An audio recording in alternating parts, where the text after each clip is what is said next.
Welcome to Vital Ventures, the podcast where we uncover the secrets of successful health and wellness entrepreneurs.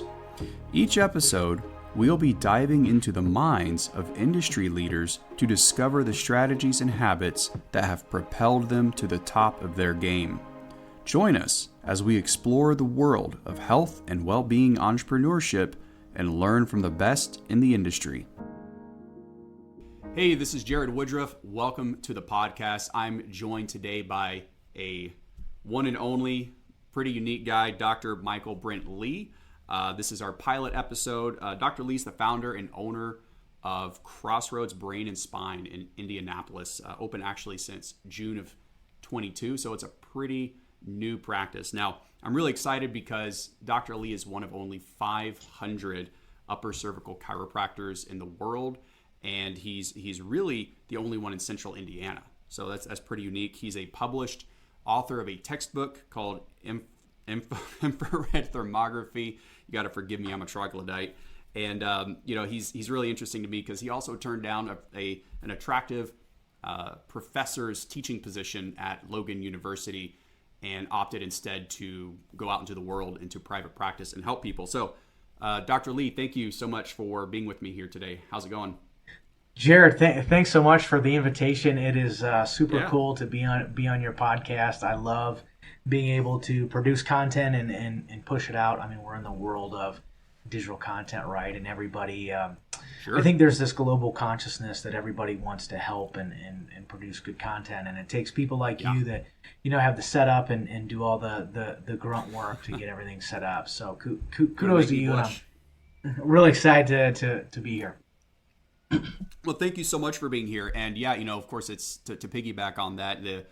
The goal is to make worthy content, not just free dopamine that keeps people sick and down and unmotivated and unhappy, right? But to actually bring actionable, meaningful information that can be used to improve people's lives, right? In both their health, their relationships, their business, their wellness, really everything. It's all connected. So tell me a little bit about your practice. I did mention you started it last year. And so kind of walk us through how you came to, or where the idea for Crossroads Brain and Spine started, and tell me about that journey and what you're doing now. Yeah, well, when they say it takes a village, when we were building out the office, we were actually living in Missouri. And so I had to build a practice literally from the ground up, being two states away. And so, Wow. Looking at real estate spaces and I had to travel back and forth some, and then making decisions on, hey, we want this space, or no, we don't, or hey, we need to build out a radiology suite, or this are the colors that we want. It really takes a village, and there was a lot of times that we would come back and we would look at the office space, and the painters were painting and the floors were doing flooring and the plumbers and the electricians, they were doing all this stuff. And it's like, well, I get all the credit because I'm the doctor and it's my face and my name's on the door.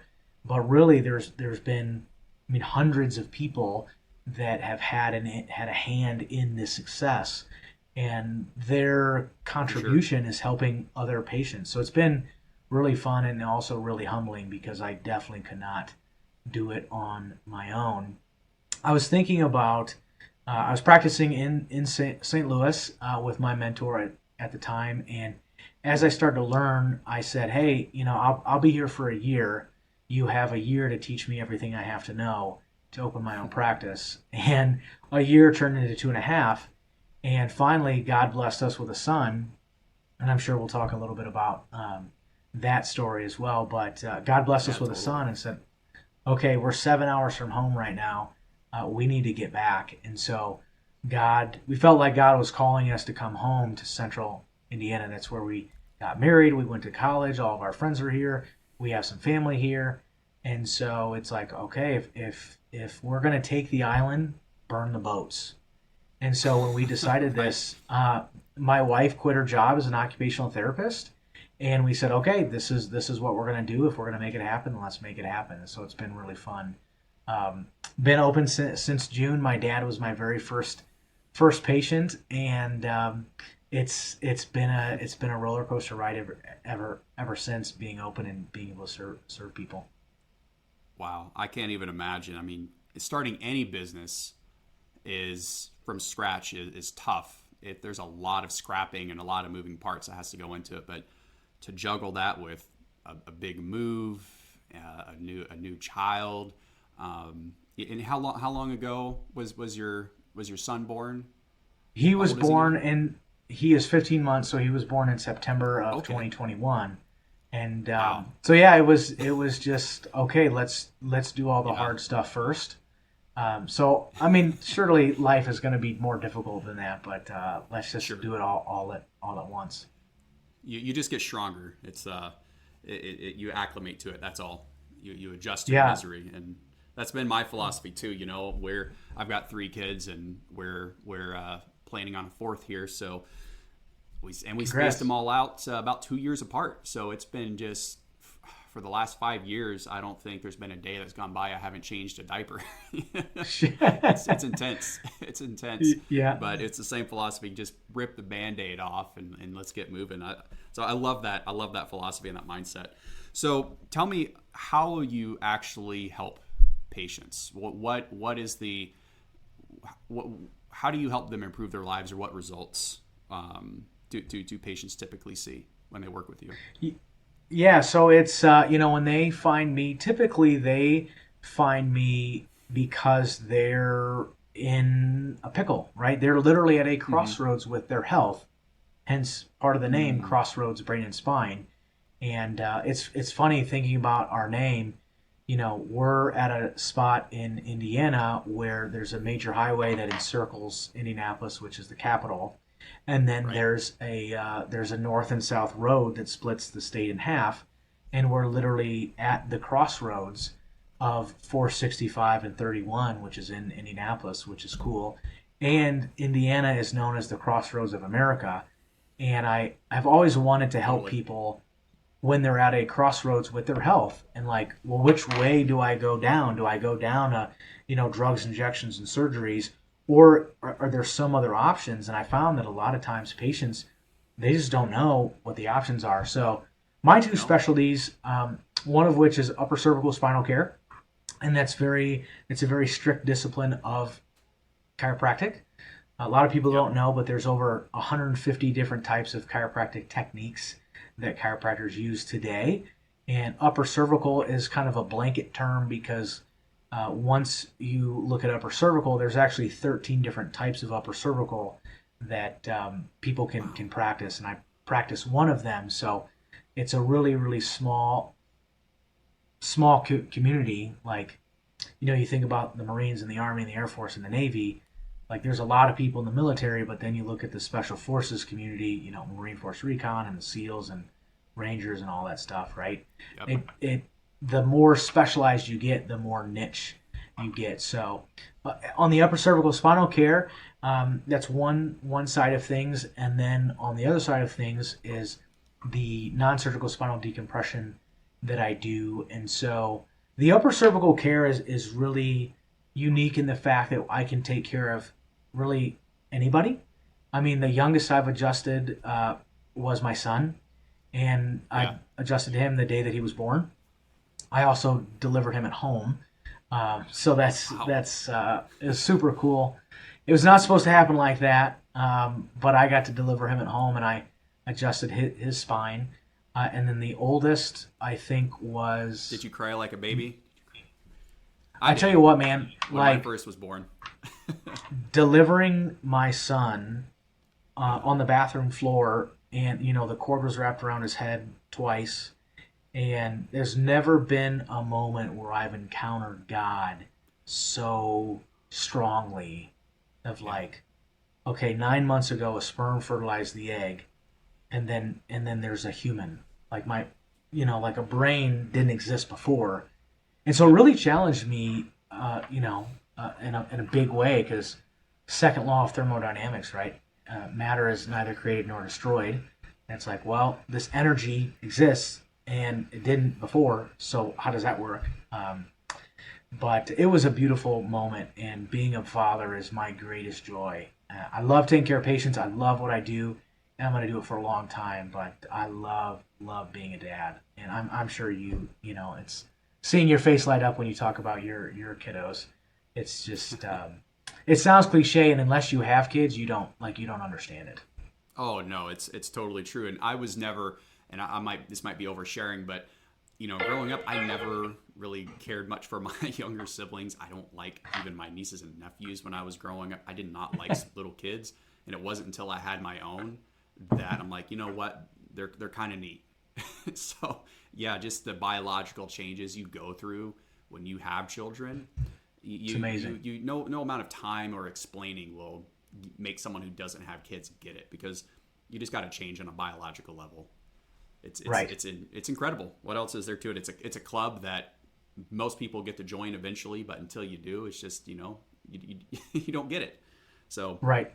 Yeah. That's so an incredible journey. Sorry, go ahead. It is. No, yeah, it is. And so yeah, my son was the youngest that I've ever got to make a correction on, and then the oldest was in their 90s. So that was super cool. So upper cervical care can really help people that are suffering with an unresolved health condition, but it can also help people that aren't, people that just want to express life at a higher level, right? And how do we do that? We do that with nervous system function, and so I think about it like, the lights are on, but if I put a dimmer switch on, the light is still on. It's just on not to its fullest capacity. So how much of our living is done under, we're underutilizing our gifts, and we're functioning at a less than optimal level. Upper cervical care is about improving the body's ability to do what it was supposed to do. Non-surgical spinal decompression, on the other hand, is really targeted toward bulging disc, herniated discs, central stenosis, right? Arthritis, sciatica, numbness, burning, tingling down the arms.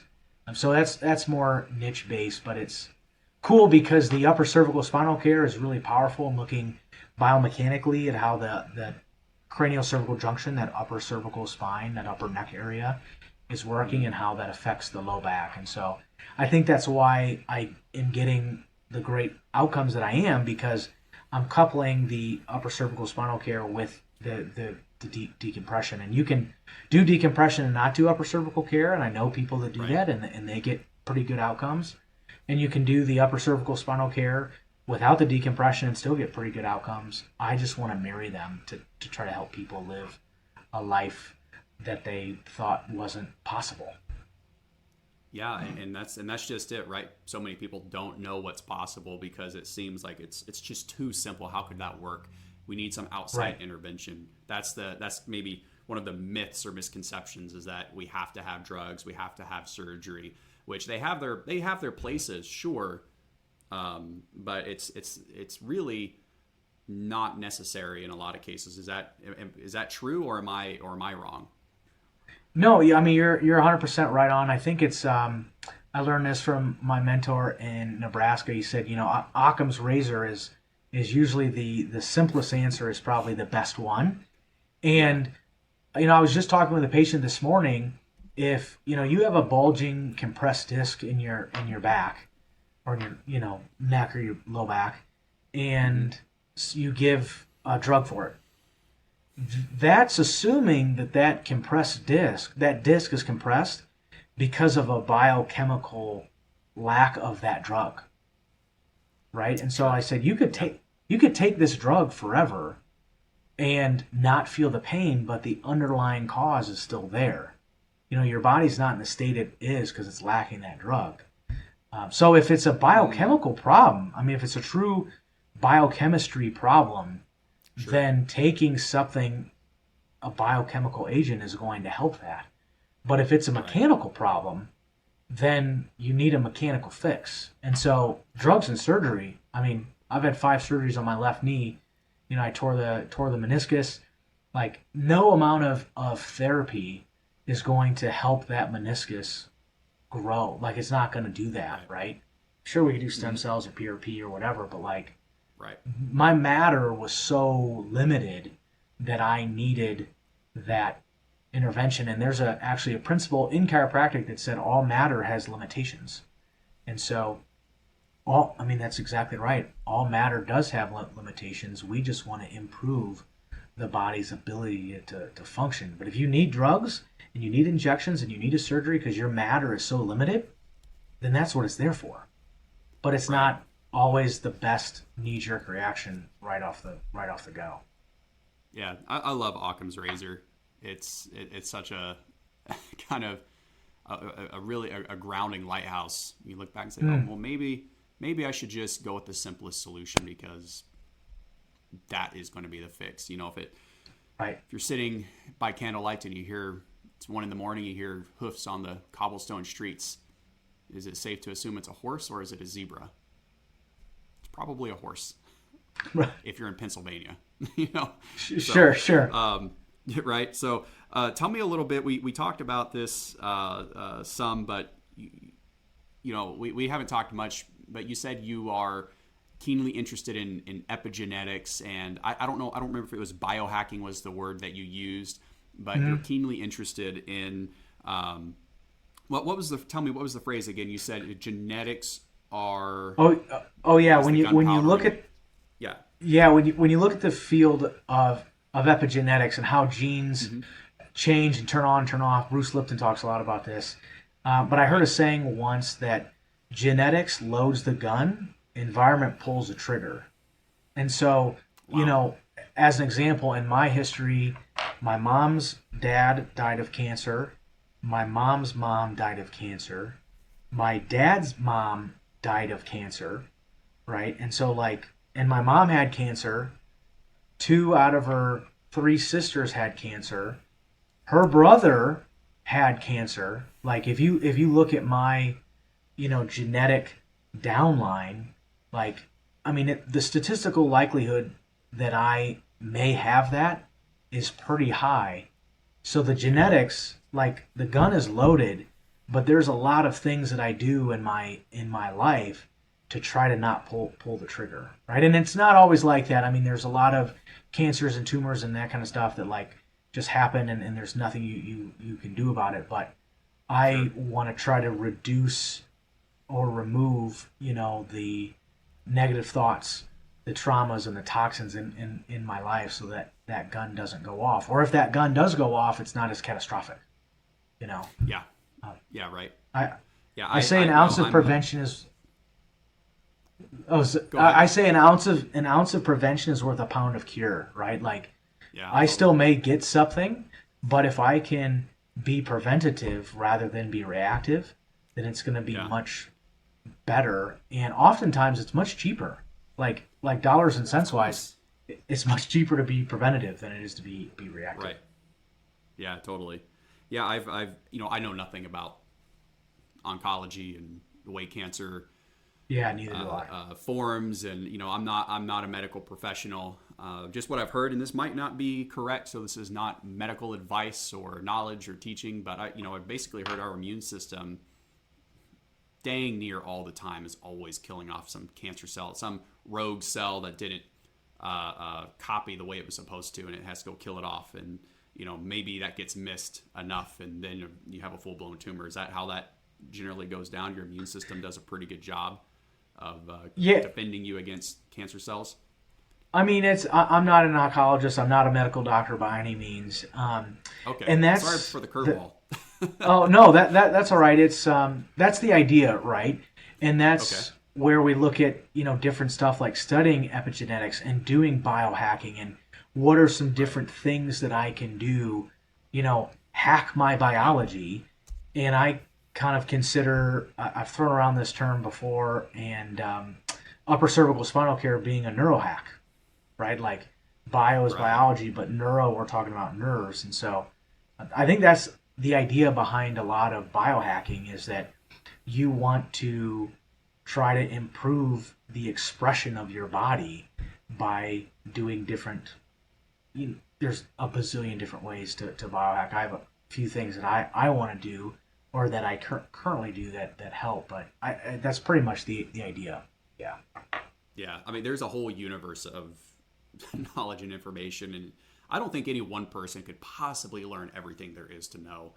You throw a stick at the pool of medical knowledge, and there's going to be people who are specialized just in that. and know more. They have forgotten more than you and I would ever learn about it, right? It's just Correct. I think we have to rely on the medical community and rely on professionals such as yourself who are experts deep in their field to help guide us. And so, like you said, it takes equating it back to the way you built your practice, it takes a village if you want to maintain your health. So For sure. One more thing about decompression, I was hearing somewhere that back surgeries, spine surgeries, have a 50-50% 50-50 success and failure rate. So why is that? Why is surgical intervention not more successful, you think, in your opinion? Oh boy, that's hard. I mean, it's when you look at the spine, right? Like our body is not. There's another principle that says life needs no assistance, just no interference to its functioning, right? And so the body is not meant it's not meant to be messed with. Like we shouldn't be inside the body doing things, right? But the stressors on our body are more now than ever before. And so it's tough because our spine was designed to be a self-maintaining locking mechanism.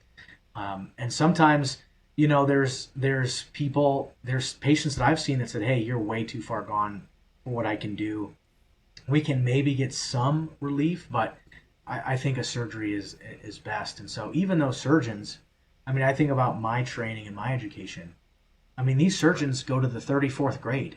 Like they're phenomenal at what they do. Yeah. But they're working with a mechanical structure that's not meant to be messed with, right? And when you look at it, it's 50-50 success rate. I've seen some studies that it's higher.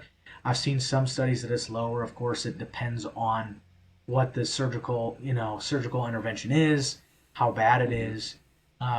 But I was at a certification seminar for decompression in Orlando in October, and there was some surgeons there, and they were saying, the great thing about decompression is that the success rate is higher than surgery, and a failure with a decompression case is probably still better than a failure with a surgery case. And they said in spine surgery, a successful surgery is gauged by 30% reduction of symptoms. That's a success. That's it? That's all it takes? 30%. And so it's like 30%. I ask some of my patients, like, hey, if I got you 30% better, would you be happy about it? And they said, no, that's only 30%. Really. Like I could suck it up with 30%. And so, it is what it is. Some surgeons are better than others, and some people have minor surgeries and some people have major surgeries, but right. It's just really, really hard. And I don't know if there's a right or wrong answer, because when you're doing surgery, there's a huge, huge risk of something going wrong and the patient not following. Gosh, Yeah. I think about the instructions that I give my patients, and they don't follow them. And it's like, okay, like why would you not? In the medical world, right? Like why would you not be compliant? And I've had patients that have had surgeries and just don't follow what the surgeon says, and then the surgeon gets blamed for it. So I don't think they're 100% at fault. I think it's no, of course not. A big we're big not trying to we're not trying to downplay surgeons or take anything away from them, because like you said, they are literally 34th grade, highly educated. Some of these men and women have done thousands of surgeries, and the problem is that they're working with a system that was never designed to be worked with. So in a way, they're kind of like computer hackers. They're doing things that was never supposed to do, but working miracles when it works. But when it doesn't work, it's not their fault, right? In 99.9% of cases, because they play a high stakes game and they take it seriously. It's just the nature of what they're doing, for being pragmatic, doesn't always work.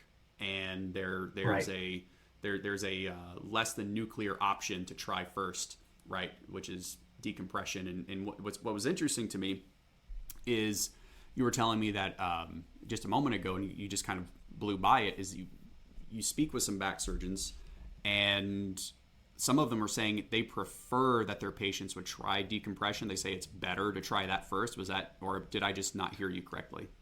No, you heard me 100% because I mean, a surgeon that's a good surgeon doesn't want to do surgery, which is kind of counterintuitive because surgeons get paid if they do surgery. All right, I use Right. the example Yeah.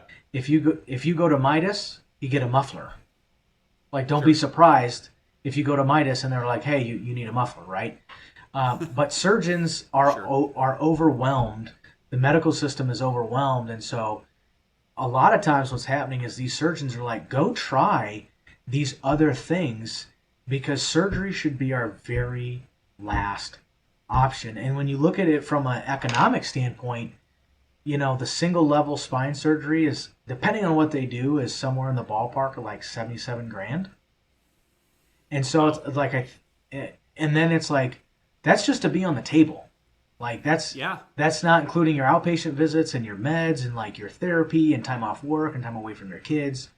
That's just a small amount of money that you would have spent. We're like, oh, my insurance will cover it. Well, they're not going to cover all of it. Like that Okay. same money, I could take care of you and a lot of people for a very long period of time. Like Yeah. that's a lot of money. And Right. so it's like, Right. well, if I could get good outcomes, better than 30% outcomes, and have less of a drain on the economic, outlook of healthcare, and the patient gets better, and then the surgeon's less, like, isn't it a win-win-win for everybody? But Yeah, I it mean, sounds like it. Yeah. it's tough. And when you look at healthcare, there's a lot of factors to consider. But I try to take into consideration the cost burden on the patient. Hey, you can go have surgery, but if you look at it from a dollars and cents perspective, you take your copay or your out of pocket or your deductible or whatever. I could probably do a significant amount of care for a long period of time. I mean, we're Right. talking like months or years of care, depending on what you have going on for the same money.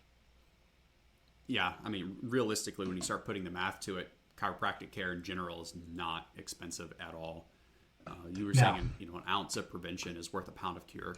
So it's not. It's a very affordable way to actually stay healthy. And when circumstances arise where I don't get my regular adjustment, uh, I feel it. I really do. I can feel a difference in my body after an adjustment.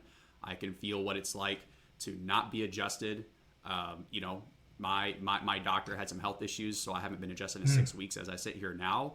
And I have an appointment next week because he's better and he's back on the horse, and I cannot wait because it's just I am literally out of alignment. I have an active lifestyle. I lift, I sure, work out, I sure, play with my kids, I do things, and stuff happens, right?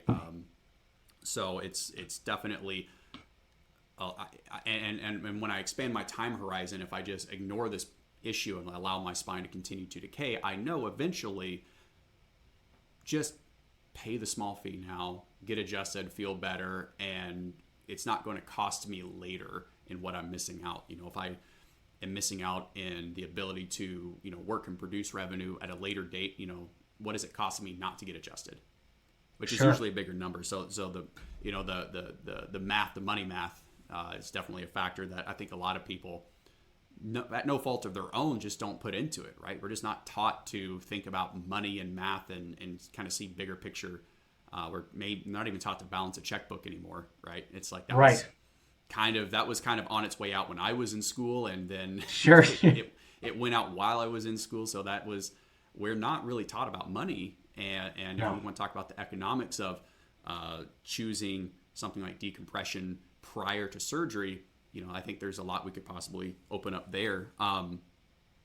So you're doing a lot to help people, and you turned down a, I'm not going to say an easy position. It's never easy to be a professor. There's a burden of responsibility, but there was less risk to yourself. You had more security financially. I'm sure Yeah. that your family life would have been more secure and more stable had you taken that position as a professor at Logan, but you instead chose to. I won't be rude and ask, but I know you've taken on a substantial amount of debt to open a practice. That's a huge risk. And why did you do that? Why did you choose to become an entrepreneur in the health industry, right? As a doctor. Yeah, it's Just get a job somewhere else. And there's some people that like they're great employees, like they are phenomenal employees, and I was That's really not me, strong. by the way. No, no, and that's okay. I mean, everybody has their gifts. Sure. You know, sometimes your anointing and sometimes your appointing match, and sometimes they don't. And I was an employee for 2.5 years in St. Louis, and so when I was a student at Logan, they offered me this position because I was a really strong radiology student, so taking X-rays, and I was tutoring it. And they said, hey, you know, you're really good at this. We'd love to offer you a position when you graduate. And I started to think about it like, wait a minute. Why would I go through school and jump through all the hoops, and then I'm a student on Saturday. I'm a student on Friday. I graduate on Saturday. Then on Monday, I have this title, and now I'm telling other kids that I just was studying with to do something that I haven't done myself. Like, it never made sense to me, you know, like why would you not, like, do, yeah, like how can you graduate on a Saturday and then on Monday you're like this expert now? Like, you're not in practice. Right. Like, you don't do that. You graduate from boot camp. You know, I see the Marine thing in the background. Like, you go to boot camp. Okay, now you turn around and you graduate, and now you're a drill instructor. Yeah, it doesn't happen. Like dumb. Never happens. And it would be great. I mean, you know, I'm sure would have gotten paid in peanut butter and jelly sandwiches. My job my employee job, I got paid in peanut butter and jelly sandwiches. But I started to learn that if I want to be autonomous and have the control and be able to do the things that I want to do, then I have to branch out on my own. And I had a real problem with somebody else signing my check. You know, like someone else is telling me where to be, when to be, and how to be. And opening my own practice, I mean, there's stuff that I'm open to changing every single day. Like just Thursday, we were like, hey, we're printing a lot of paper. It's very wasteful. Patients aren't filling out our paperwork. Hey, what would it look like to digitize our forms?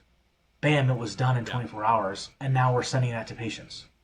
Like, I didn't have that autonomy before. Like, hey, I think this would be really effective or really good, and I didn't have that. And so now when it's my own practice, like, I can do that.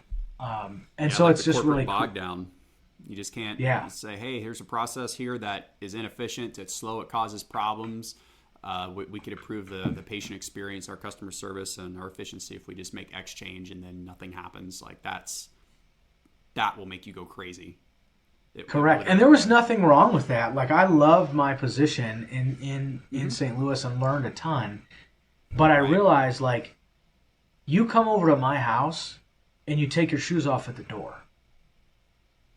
You know, like, there's no discussion. It's my house. And so I was in someone else's house.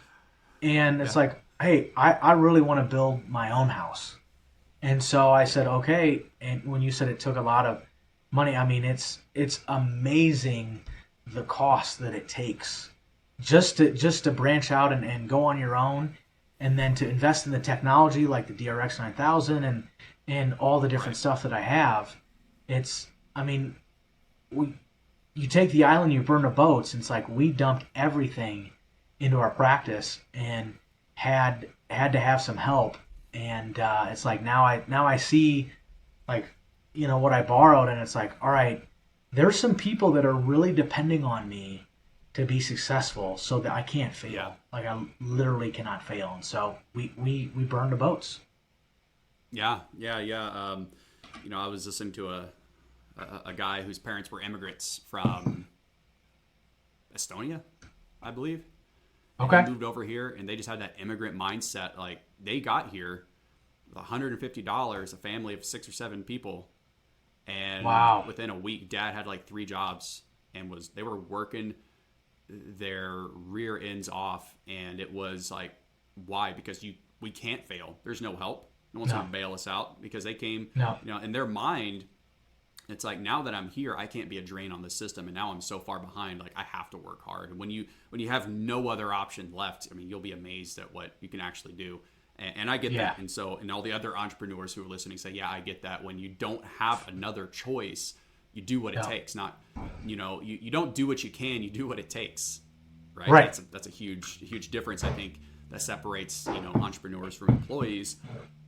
So many people are, and there's nothing wrong with this, because we all need employees, right? We do other people to be successful, and they're happy with doing what they can, but there's like 1% of the population that will do what it takes.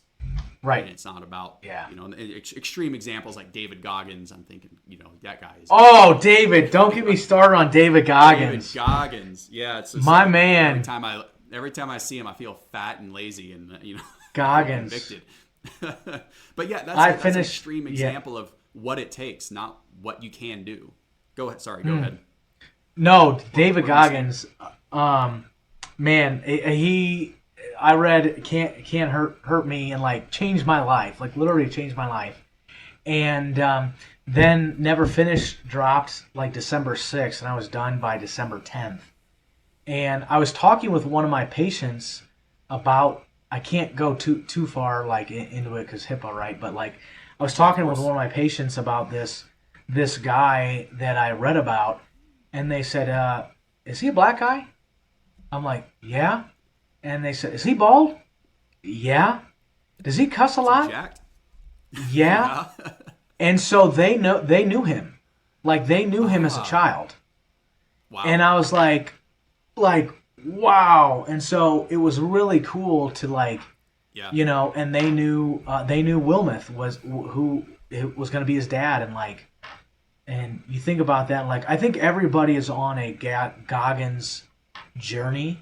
Everybody's journey is different, but like, if you find a way in the suck, like if you embrace the suck and find a way, you'll make it happen. Like if you want it, Eric Thomas says, if you want it as bad as you want to breathe, then you'll be successful.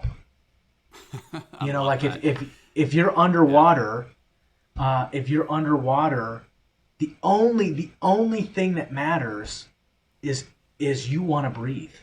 Like you don't care about who's calling, who's texting, you don't care about anything. You care about nothing but, I need to take a breath. And if I don't take a breath, then I die. And I think about that entrepreneurial grind. It's hard to be on the grind when you wake up in soap sheets. Yeah. When your belly's full. Oh yeah. And you have a little bit of money in the bank, it's hard to grind. I hear you, man. I mean, I've been there. I'm not going to sit here and say I'm this super successful entrepreneur. I've been at my craft for 12 years. I know what I'm doing. Because there have been times where I got a little bit, more than I ever had. And then I said, oh, this is great. I take my foot off the gas. I kick back. And it just doesn't work. Like, it's not a good thing to do. I think I lost your camera. Are you still here?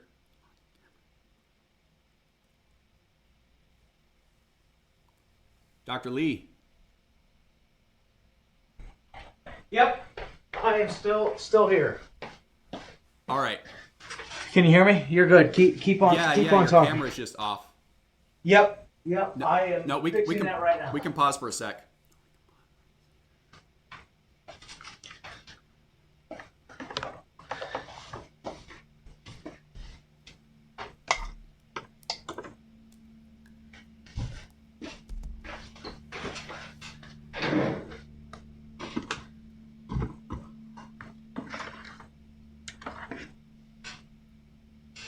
There we go. We're back. Okay, great. Well, through the magic of video editing, we'll make all that disappear. Okay, good. So, the entrepreneurial grind. When you're comfortable, it's hard to motivate yourself to get more. And I've faced that, right? And I've let my foot off the gas, and I've made that excuse, and I've made that mistake. And I don't know how many millions it's cost me over the last 12 years, but I stopped trying to figure it out after I broke seven figures. Like, here's lost opportunities, here's lost revenue, and like you're going to make mistakes, and that is what I think is being discussed more, because when we were kids and we would hear about rich people and these successful people, we would never hear about their mistakes, right? And like, oh well, they're just they're just smart. They just know what they're doing. Like, Elon Musk, he's just smart. He just knows what he's doing. Jeff Bezos, they're just smart. Or maybe a more down to earth example would be the contractor with a $37 million a year business that your dad is friends with. Well, he's like, oh, he's just smart. No, they screw up all the time, but they just work harder than I think most people, and they're not afraid of those failures. Like they'll risk losing something and in order to gain something else, right? There's so much pressure put on us, whether it's through our culture, whether it's through our schooling system, to just not fail, that we're so scared of failure that we just don't even begin to try. Agree? Yeah. Disagree? 100%. And I think about, you have to be willing to. I found that in anything that I've done up until this point in my life, you have to be willing to give it up to realize how much you actually want it. Like what would your life be what would your life be like if you didn't have X? Now you value it. I think about my new role as a dad. Like, okay, you take my son away from me. Like, I can't even compute what my life would be like if I didn't have him, or if you didn't have a business, or you didn't like the things that we want most in life. I think at some level we have to envision our life without it, because then we know how much we value it. And I had a coach tell me that, and I was like super intense and 3-sport athlete growing up. Dad's won state championships in 3 different sports at different schools. He's in the Hall of Fame, like all this pressure. And this coach once said, Michael, you have to be willing to lose if you're willing to win. Yeah. And I want you to look up at that scoreboard, and I want you to visualize us losing. And I was like, why would you do that? Like positive and all this stuff. He said, no, I want you to feel what it feels like to lose, so that when you win, it's even that much better. And so it's really like, and a win could be an extrinsic win, like I scored more points than you, or whatever extrinsic thing, but a win can be intrinsic as much. Like, what was the lesson that you learned within that? And I feel like we get so caught up in this grind, like we just got to grind and grind and grind. Like, what if we just took a moment to say, like, all right, intrinsically and extrinsically, what was to gain out of that? Yeah. And we just don't do that, because we get so caught up in the next big thing. We want the next shiny object. I was listening. Sorry, go ahead. Yeah. There's other rewards besides money when you win at what you do, and it's. I put the pencil to the paper, and I won't necessarily share it here and now because it might change in a year, but the income that realistically I would pay myself out of my businesses, that there becomes a certain point at where $1 more, $10,000 more, $100,000 more a year doesn't change your quality of life. And for me, and what I want out of life, the number is fairly low, right? Like, I don't care about like I have the house that I'm perfectly happy living in. I have the cars in the driveway that I'm perfectly happy with. I wear what I want. I have the hobbies I like, and the only thing I would change is maybe take more time off and go on more distant vacations with the family. And beyond the little bit of extra income that above what I pay myself now, that would make that a reality. It's not much, and then it would just be anything extra beyond that wouldn't change my life. And I think there's this culture in the entrepreneurship world, not just not just, among doctors, but everywhere. Anyone who's an entrepreneur, Right. that you got to build an empire. You got to make millions and millions and millions and millions. You got to have this 8-figure, 9-figure company, and that's the dream. But what about the guys who just want to pay themselves a low 6-figure salary and just work 50 to 60 hours a week, not 80, not 90, and go on vacations every couple of months with their family? Like, where are those dreamers? And I think that's realistically more people than most. I get that feeling from you. That's really what you probably want, right? You don't want to work 90 hours a week, miss out on your family, but now you get to build SpaceX.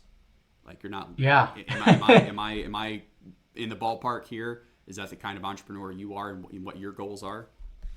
There's a documentary on Netflix called Happy, and I try to watch this once a year. And the scientists are studying happiness, and they found that the difference of happiness of somebody that makes $0 to $50,000 is exponential. Like, it's huge. Sure. But the difference of somebody that makes 50,000 to 50 billion is relatively small. And the science, 50,000 when this was done was the tipping point. That anything over that, your happiness isn't a direct metric of your money. And the scientists discovered that it was your basic needs that were met. Your basic needs that were met. And I think about my own life, and when we were meeting with our financial planner, he said, all right, let's say money is not an object. What does your life look like? And I said, well, right now, and this was a year ago, and I said, right now our eating out budget is $100 a month for my wife and I and my son. $100 a month. One date night, by the way. And he thought I was kidding, and I said, no, really, that's what it is. And I said, I think it would be great if we could have $200 a month. And it was like, it would like totally caught him off guard. And it's like, everybody's metric of success is different. And I think about, the time that we as entrepreneurs have is more valuable than the money that we can make. Totally. Like I look at the schedule, and if I want to take off a week to spend time with my family, like, no one's telling me I can't. And like, is that week more intrinsically valuable than the money that I would have generated from that week? And of course there's a tipping point, but it's like, time is fleeting. It's the most valuable asset that no matter how much money you have or don't have, you can't make more of. And we waste we're aligned on that. a ton of time.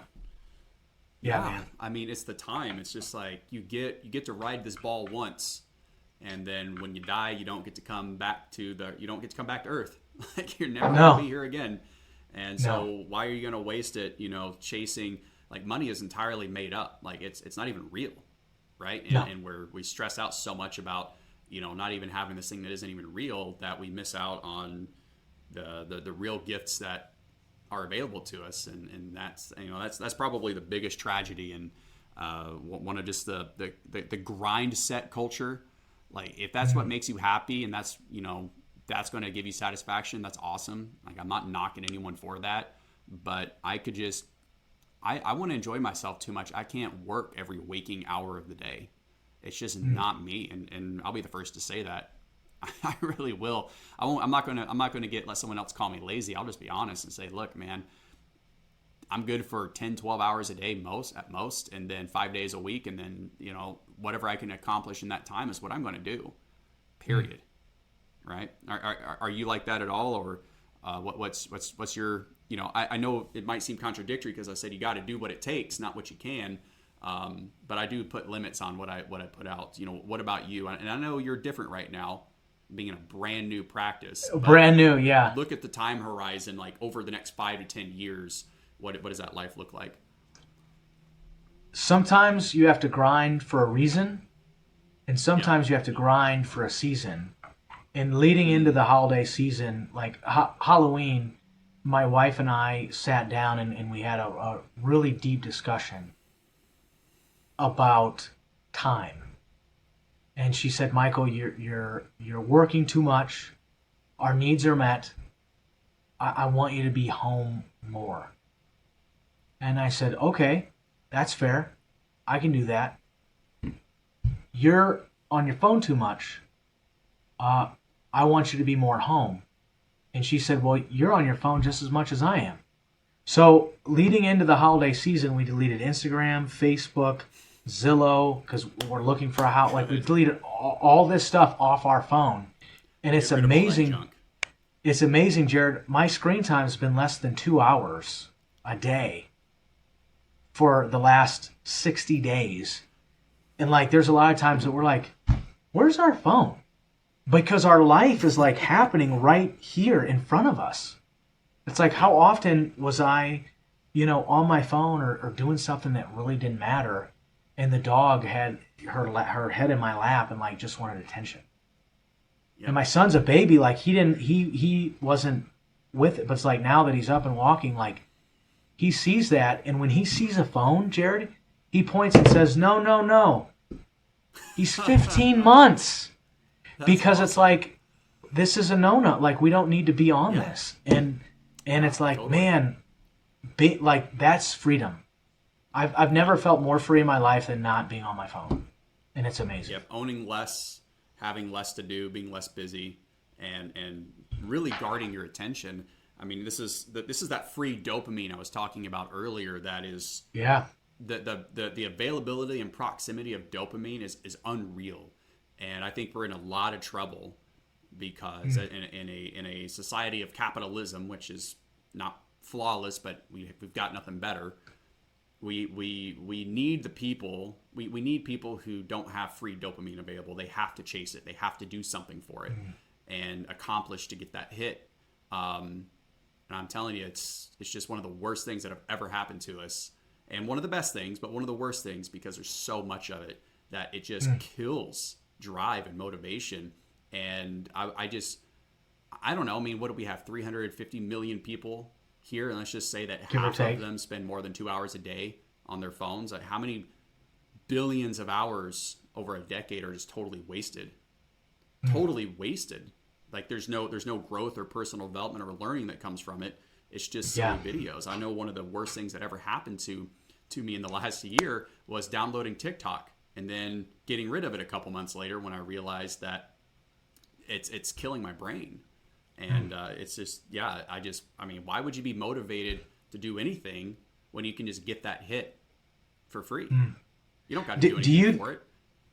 Do you think that is nature versus nurture? You think that's in our nature, or you think we learned to want the dopamine hit? I'm not a scientist, man. But what my gut feeling tells me, it's nature.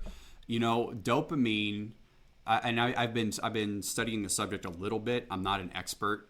I will defer to some of Dr. Andrew Huberman's content on dopamine. If you actually want to know about dopamine, don't take it from me.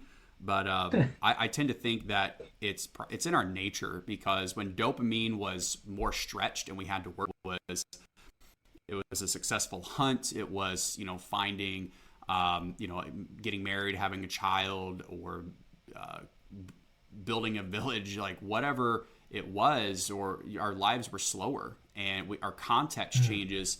If you wanted to change a context, you would have to go from an open field and walk into the woods, or leave the house out into, go outside. And now we can get context switches like 2 or 3 of them a second. Like, I don't like that. I don't like, you're making all these decisions about what you want to and not want to watch when you're just doom scrolling. And the reality is, our dopamine system is just getting flooded with free dopamine. And the way Dr. Huberman was explaining it, when you spike it, you feel good, but then when it wears off, you don't go back to baseline. You crash below baseline like immediately after. And then what do? You chase the dragon. You want it again. And you're just wrecking your baseline level of dopamine. And dopamine being connected to rewards is actually not a really good thing. You want to nurture a good base level, because that actually is what drives you to achievement and motivation. It's what gets you to power through things you don't want to do. So there was he cited a study where they essentially took half these rats, half of them, they completely flooded them with dopamine and crashed out their base levels. So there's almost no baseline dopamine in their systems. And these rats, while they would still enjoy food, they wouldn't even travel literally a rat's length to go get it, to push a lever to get it. But the rats that were, they maintained healthy dopamine levels, baseline levels. The rats would, they would drive, they would put in the work to get the reward. Where when the reward comes to us, let's be honest, sitting on the couch, we got Netflix, we got Grubhub, we got Instagram, we got TikTok, we got everything we possibly need to enjoy ourselves and have a great evening without ever getting our butts off the couch. You remember well going to the video store as a kid, right? And how awesome that was. You wanted a new movie, you wanted a new video game. The best. It's like, the best. You know how hard I had to work to get a video game as a kid? I had to put out for like 3 weeks. My report card had to have all A's on it. And then we might go in town. I lived in the country. Maybe. We might go in town. Maybe to rent a game for a week, right? The best. Like, it was insane. And, I'm seeing we have to be, now I'm talking less about business, more about life. But it's like we try to be really intentional to limit screen time with our kids, to force them to play with their toys. We actually throw out most toys because more toys is not better.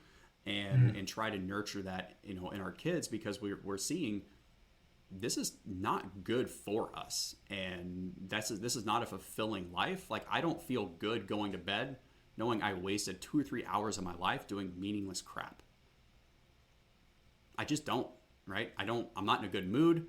It doesn't benefit me at all. And it only feels good in the moment. But literally the second you stop, you put that phone down, like 30 seconds later, you want it again, right? And that's when that's when I know, maybe I shouldn't use the word you, because I don't know you, but I know that something's not right here. And I would notice, as a kid, I was always highly driven and motivated. You couldn't keep me inside. I would be up without an alarm. I'd be the first one up and literally out of the house when everyone else is sleeping. I'm doing something. I'm building tree forts. I'm catching reptiles. I'm starting fires. I'm doing something. Sometimes good, sometimes bad, but I'm doing something. And it would always be, okay, what do I want to do? And then I would plan it out, and I would actually be motivated to execute. And I would be excited to execute. And now I'm finding, as an adult, when I'm allowing all this free dopamine to basically screw with my chemistry, I don't have, and it's a big problem now as an adult, right? Because now I'm responsible for people. I can't be unmotivated. I can't be undriven. I have to provide. I have to protect. I have to nurture. And when I don't feel like doing those things, it's as much, no amount of willpower for me is going to make me do a good job at those things. Right. So it's just, protecting yourself.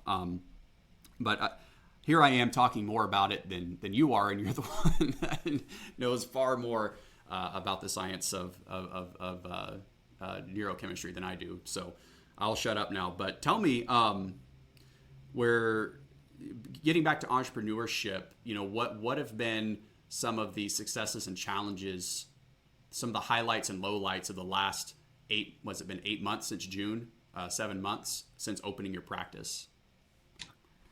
Boy, that first debit card swipe is pretty cool. When someone's someone's at the front desk, and you take them from zero to hero. You take them from not understanding, not trusting, not liking you at all, and then to the point that okay, now I'm going to go spend money that I had to, I had to work for that. And now I'm going to give it to you because I trust you. That's a huge mind bender that I didn't expect, would happen. Because in my previous experiences, my previous experiences was like, well, these people that I take care of give me this very big, like they give me this lifestyle. Like I never understood that. And now it's like there's a huge responsibility for me when somebody pays me money, and I don't do per visit. People pay me up front for care, and we don't do insurance, so we're 100% cash. And so people pay me up front for care 90 days in the future, and it's like it's a huge responsibility that I owe to them. And I find myself wanting other people's health more than they do. And it's like this huge thing of like, it makes so much sense to me that why wouldn't I do that? Yeah. You were talking about, I go get adjusted all this time. The interesting thing about upper cervical care is that the goal is to not have to be adjusted. So much so that I drive 4 hours one way to get my spine checked. I have driven back to St. Louis to get my spine checked because there is nobody close that will do it like I do it. Really? And then I have a colleague, him and his wife open their own practice there in southern Indiana. To drive to their office is 2.5 hours. Or I can go up north to see a different doctor that's like 3 hours. Yeah. So you go the distance to make. You go the distance, and so it's different. It's a different experience, and it's a different service, and so it's very humbling for me that people trust me with their health and spend their money that they otherwise could have spent. So that was pretty cool. Some of the biggest successes, like walking, it's still crazy to like walk in my office like this is mine. Like it's really God's, and like I'm just a conduit for health and healing. But like I bought those chairs. I bought this chair. Like it's just crazy to think about. And I think as being in the service sector, right, it's hard because when somebody says no, I feel like they're saying no to me. They may just be saying no to the service, or they may just be saying no to the time. But just this morning, I had a patient. He had some compressed discs in his neck that was affecting his life, and it was affecting his hearing, and he had a lot of stuff going on. And I was with him for almost an hour, going through his X-rays and saying, "Hey, this is how I can help. This is what we're seeing." I do a lot of math and physics, and there's a lot of calculations. And then I gave him the care plan. I said, "Hey, this is how I can help." And he said, "Okay, thanks." And then he left. And so it's like, well, what don't you understand?